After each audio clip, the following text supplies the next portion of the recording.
Recording in progress.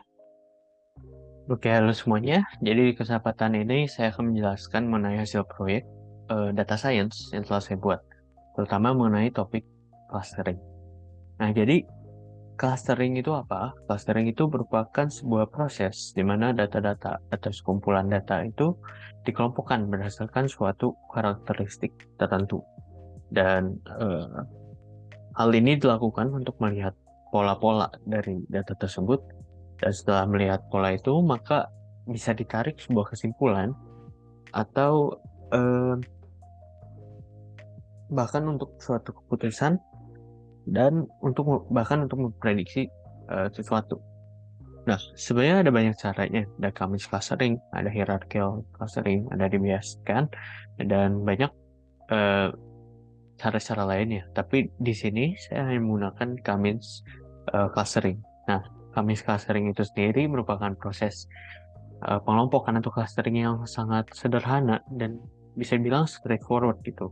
Karena dari data-data yang ada, maka dipilih data untuk menjadikan centroid atau pusat kelompok tertentu. Dan data-data lainnya itu dikelompokkan berdasarkan jaraknya dan dikelompokkan ke centroid terdekat gitu. Dan jarak yang diambil itu dengan jarak Euclidean. Nah, untuk memilih jumlah centroidnya itu bisa dilakukan dengan cara coba-coba dan juga bisa menggunakan cara yang disebut sebagai elbow method, dan di sini saya menggunakan elbow method gitu. Nah, tanpa lama-lama lagi saya akan menjelaskan langsung dari hasil Jupyter Notebook yang telah saya buat. Nah, coding-codingan ini dibantu oleh ChatGPT dan ya ini hasilnya. Jadi dua negara yang saya pilih adalah negara Rusia dan Jepang. Kenapa saya pilih dua negara ini? Karena dua negara ini merupakan negara yang secara geografis cukup berdekatan gitu ya. Ini untuk petanya Jepang ada di sini dan Rusia ada di sini.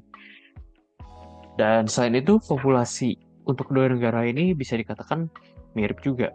Untuk Rusia itu sekitar 145 juta orang dan untuk eh, Jepang itu sekitar 120 juta orang. Nah, itu bisa dilihat gambarnya, grafiknya pada grafik yang paling atas. Selanjutnya, saya ingin membahas mengenai jumlah orang yang telah divaksin full gitu ya, udah divaksin beberapa kali. Nah, untuk negara Jepang sendiri itu mencapai 100 juta orang atau ya hampir semuanya gitu ya.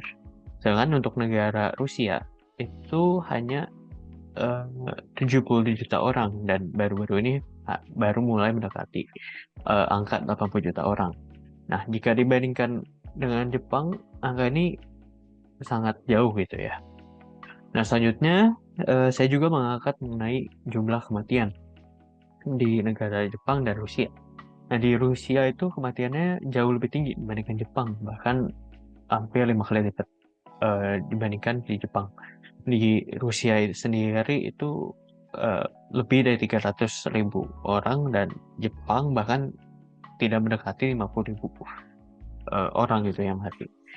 Nah, di paling bawah ini saya juga menunjukkan eh, data kasus COVID yang muncul gitu di dua negara ini. Untuk di Rusia itu jauh lebih rendah justru dibandingkan di Jepang. Jadi ada kontradiksi di antara kematian dan em, jumlah kasus COVID yang muncul. Oh ya, sebelum itu mungkin saya juga eh, menekankan bahwa data yang digunakan itu selama 1 tahun terakhir atau tepatnya 360 hari terakhir dari data yang ada. Oke, nah ini untuk perbandingan antara populasi dan orang-orang yang telah divaksin secara penuh. Untuk warna merah dan hijau itu untuk negara Jepang dan untuk warna biru dan kuning itu untuk negara Rusia. Nah, bisa dilihat perbandingannya itu cukup jauh gitu ya. Untuk eh, kalau Jepang itu kurang lebih 80% udah di fully vaccinated.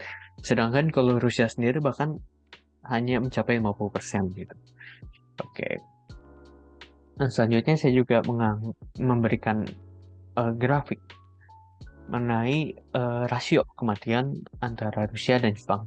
Dan bisa dilihat Rusia itu rasionya naik secara gila-gilaan, terutama di akhir-akhir data gitu. Dan sedangkan di Jepang itu ya kurang lebih gitu-gitu aja walaupun terjadi peningkatan. Dan kalau kita lihat dengan gambar tadi dengan jumlah kenaikan kasus, eh, pencapaian kenaikan rasio di Jepang itu sangat rendah gitu dibandingkan kenaikan jumlah kasus yang muncul. Oke. Nah, ini untuk hasil clusteringnya. Ini yang pertama saya sebenarnya membuat 3D clustering tapi tidak berhasil karena datanya ya gini-gini aja gitu ya. Jadi saya menggunakan 2D clustering. Nah, sebelum ke sini mungkin saya membahas mengenai hasil elbow method dalam menentukan jumlah centroid yang digunakan. Dan untuk negara Rusia dan Jepang, berdasarkan hasil codingan itu, yang optimalnya itu adalah 3 centroid gitu. Dan ini adalah grafiknya. Untuk kiri itu adalah grafik untuk Jepang, sedangkan yang kanan itu adalah grafik untuk negara Rusia. Dan 3 itu ya yang paling optimal. Dan ini adalah hasil clusteringnya. Yang atas itu untuk negara Jepang, dan yang bawah itu negara Rusia. Kalau saya tafsirkan, centroid ini bisa dibilang sebagai kelompok nasib gitu ya dari kasus COVID. Jadi di sini saya mengambil jumlah perubahan kasus dan juga jumlah kematian. Tapi grafik ini menggunakan bukan data jumlah secara gamblang gitu ya, tapi menggunakan standar deviasi perubahan hari per hari. Kenapa menggunakan standar deviasi? Karena saya konsultasi gitu ya dengan ChatGPT, ternyata untuk kami clustering membutuhkan standar deviasi dibandingkan data secara gamblang. Dan ini adalah hasilnya. Nah, jadi untuk negara Jepang bisa dilihat bahwa dengan perubahan kasus dari min 1 sampai 1 itu terdapat 2 centroid. Dan kematiannya juga dari min 1 sampai kurang lebih 0,7 atau 0,6. Dan mungkin ada beberapa anomali di paling atas yaitu mencapai kematian standar deviasi kurang lebih 2 ya. Nah, tapi yang di kanan untuk perubahan kasus dari 1 sampai 3 atau mengalami perubahan kasus yang ekstrim gitu ya, kematiannya juga lebih tinggi dibandingkan 2 centroid sebelumnya.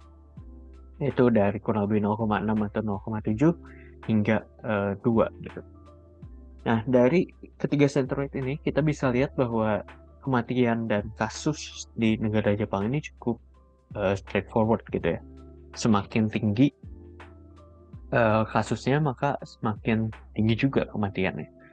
Nah, tapi yang unik itu ada terjadi di negara Rusia. Nah, bisa kita lihat bahwa dari sumbu X yang dari min 1 sampai 1 itu juga ada 2 centroid.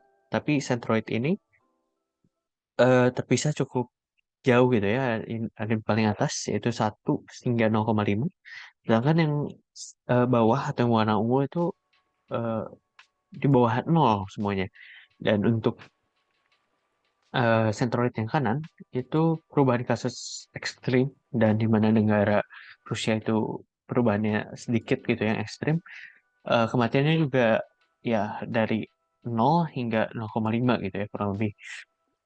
Nah, di sini yang menarik itu saya menafsirkannya dari warna kuning dan ungu gitu. Jadi ada 2 kelompok orang yang terkena COVID itu antara sembuh dan ya maaf ya meninggal gitu. Dan itu adalah pusat atau mayoritas data di Rusia gitu.